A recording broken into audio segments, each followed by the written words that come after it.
என் வேர்களாக விளங்கும் யூடியூப் நேயர்களுக்கு வித்தகன் சேகரின் அன்பு வணக்கங்கள்.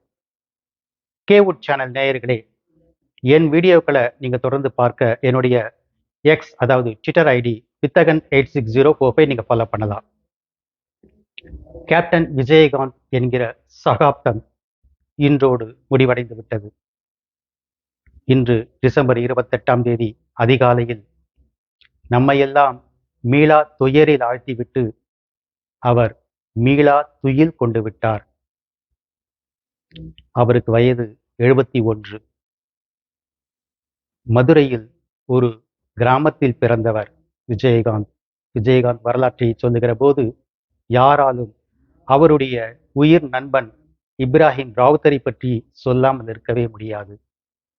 விஜயகாந்த் சினிமாவில் நடிக்கும் ஆசை காரணமாக வீட்டில் பெற்றோரிடம் சொல்லிவிட்டு மதுரையிலிருந்து 1970களின் இறுதியில் சென்னைக்கு கிளம்பிய போது தன்னுடன் தன் உயிர் நண்பன் இப்ராஹிம் ராவுத்தரையும் அழைத்து வந்தார். ராவுத்தரும் தன் நண்பனுக்காக பல சினிமா கம்பெனிகளில் வாய்ப்பு கேட்டு ஏறி இறங்கினார். ஆரம்பத்தில் அவரது விஜயகாந்தின் நிறம் காரணமாகவும் அவருடைய வசன உச்சரிப்பு காரணமாகவும் பல கம்பெனிகளில் அவருக்கு வாய்ப்பு மறுக்கப்பட்டிருக்கிறது. சில கம்பெனிகளில் அவரை கிண்டல் கேலி செய்தும் இருக்கிறார்கள். ஆனால் அதையெல்லாம் விஜயகாந்த் பொருட்படுத்தவில்லை. அவருக்கு பெரிய இன்ஸ்பிரேஷனாக இருந்தது சூப்பர் ஸ்டார் ரஜினிகாந்த் தான். அவரும் கருப்பு நிறம், ஆனால் அவர் சினிமாவில் ஜொலிக்கிறாரே, நம்மாலும் முடியும் என்கிற நம்பிக்கை விஜயகாந்துக்கு இருந்தது.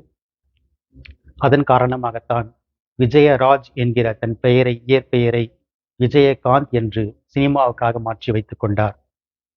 எம்.ஏ. காஜா தயாரித்து இயக்கிய இனிக்கும் இளமை திரைப்படத்தில் முதலில் கதாநாயகனாக அறிமுகமானார். அதன் பிறகு தூரத்து இடி முழக்கம் உள்ளிட்ட ஒரு சில படங்களில் ஹீரோவாக நடித்தாலும் அந்த படங்கள் எல்லாம் சரியாக ஓடாத காரணத்தினால் விஜயகாந்துக்கு ஒரு பின்னடைவு ஏற்பட்டிருந்தது.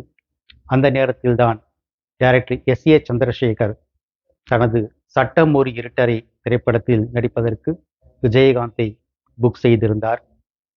இந்த இடத்தில் பலருக்கும் தெரியாத ஒரு உண்மை, விஜயகாந்த் நடித்து ஹீரோவாக நடித்து ஒரு திரைப்படம் கடைசி வரை வெளியாகாமலே பெட்டிக்குள் முடங்கிவிட்டது. அந்த படத்தின் பெயர் நூலருந்த பட்டம். அதில் ஒரு நெகட்டிவ் ஷேட் இருக்கிற கதாபாத்திரத்தை நடித்திருந்தார் விஜயகாந்த். எஸ்.ஏ. சந்திரசேகருக்கு அந்த திரைப்படத்தை போட்டு காண்பித்திருக்கிறார்கள். எஸ்.ஏ. சந்திரசேகருக்கும் அந்த திரைப்படத்தின் சட்டமுறி இருட்டறை திரைப்படத்தின் தயாரிப்பாளர் அவருக்கும் 2 பேருக்கும் அந்த படத்தை போட்டு காமிச்சிருக்காங்க. அதை பார்த்துட்டு தான் இவருக்கு நல்லா நடிக்க வருது, ஃபைட் பண்ண வருது, டான்ஸ் பண்ண வருது என்று கன்வின்ஸ் ஆகி அவரை புக் செய்திருந்தார்கள். ஆனால் ஒரு சவாலாக விஜயகாந்துக்கு அப்போது ஏற்பட்ட சவால் அது. விநியோகஸ்தர்கள் எஸ்ஏசியிடம் இந்த பையன் நடித்த படங்கள் சரியா ஓடலை, அதனால இவன் ஹீரோவா நடிச்சா நாங்கள் டிஸ்ட்ரிபியூட் பண்ண மாட்டோம் என்று எஸ்சிஎஸ்சியிடம் சொல்லியிருக்கிறார்கள். அதை கேட்டு எஸ்சிஎஸ்சியும் இவரை விஜயகாந்தை மாற்றிவிட்டு ஒருதலை ராகம் படத்தில் நடித்த ராஜீவை கதாநாயகனாக போட உத்தேசித்திருந்தார். ஆனால் அந்த திரைப்படத்தின் சட்டம் ஒரு இருட்டறை திரைப்படத்தின் தயாரிப்பாளர் வடலூர் சம்திங் பேர் வரும் பேர், அவருடைய ஊர் வடலூர். அவர்தான் எஸ்ஏசியிடம் நாம இந்த பையனை ரிஜெக்ட் பண்ணிட்டா அதை இண்டஸ்ட்ரியில் பரவிட்டு அதுக்கு பிறகு அந்த பையனுக்கு யாருமே வாய்ப்பு தர மாட்டாங்க, அவனுடைய ஃபியூச்சரே கெட்டு போயிடும், அதனால என்ன ஆனாலும் பரவாயில்ல அவனையே ஹீரோவா போடுங்க, வேற யாரும் டிஸ்ட்ரிபியூட் பண்ணலைனாக்கா நானே ஓன் டிஸ்ட்ரிபியூட் பண்றேன் என்று சொல்லிவிட்டார். அதன் பிறகுதான் விஜயகாந்த் அந்த படத்தில் கமிட் ஆனார். அந்த படம் ஒரு சூப்பர் ஹிட் படமானது. அதன் பிறகு கேப்டனின் சினிமா கேரியர் தொடர்ந்து ஏறுமுகம்தான். ஒரே ஆண்டில் கிட்டத்தட்ட 18 திரைப்படங்கள் ஹீரோவாக நடித்த ஒரே ஹீரோ விஜயகாந்த் தான். ரஜினிகாந்த், கமல்ஹாசன் என்கிற 2 பெரும் ஆளுமைகள் கோலோச்சி கொண்டிருந்த கோலிவுட்டில் இவர் அவர்களுக்கு நிகரான புகழை ஈட்டினார்.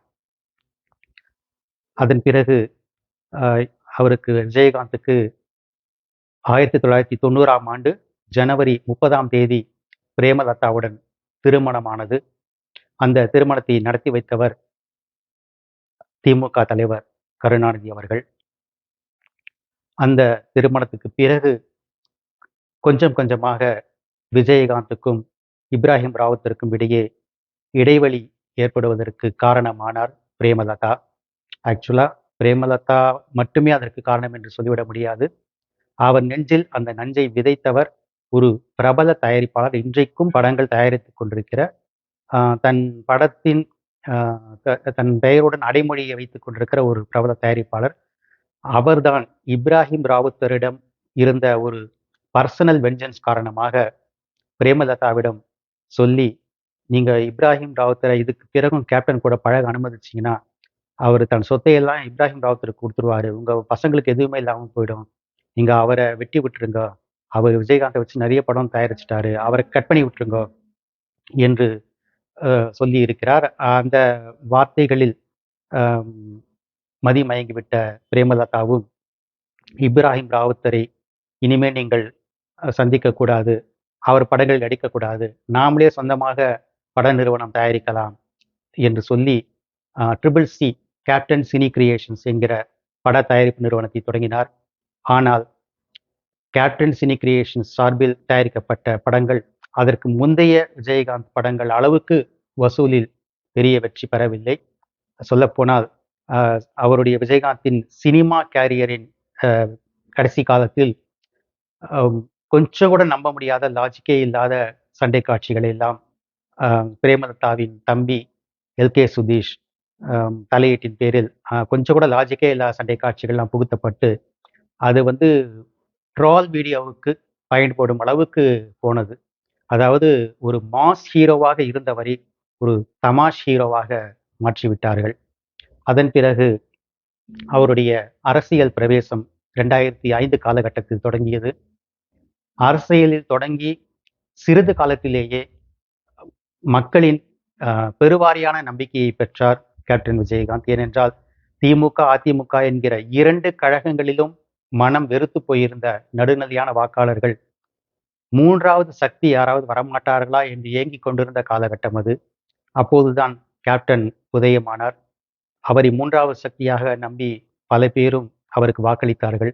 ஆனால் அதை அப்படியே கொண்டு சென்றிருந்தால் திமுக அதிமுக என்கிற இரண்டு கட்சிகளுடனும் கூட்டணி வைக்காமல் அவர் தன் தலைமையில் கூட்டணி, மற்ற கட்சிகளை இணைத்து கூட்டணி வைத்து தொடர்ந்து அரசியல் பயணித்திருந்தால் அவர் முதலமைச்சராகவே ஆகியிருக்க முடியும்.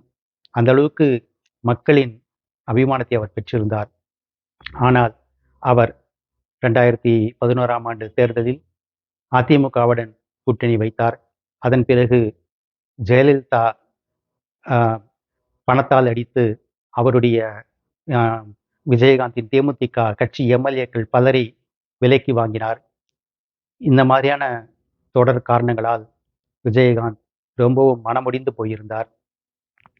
அவருக்கு பல உடல்நல பிரச்சனைகள் ஏற்பட்டன. ஆக்சுவலாக அவருடைய மனம் பாதிக்கப்பட்டது முக்கியமான காரணம். ஏன்னா அவர் ஒரு வெள்ளந்தியான கிராமத்து மனிதன், அரசியலின் சூதுவாதுகள் சூழ்ச்சிகள் தெரியாத ஒரு எளிய மனிதன். அவருக்கு அரசியலின் கோர முகங்கள் தெரிந்தபோது அவர் அதிர்ச்சி அடைந்தார். அவர் மனம் பாதிக்கப்பட்டது.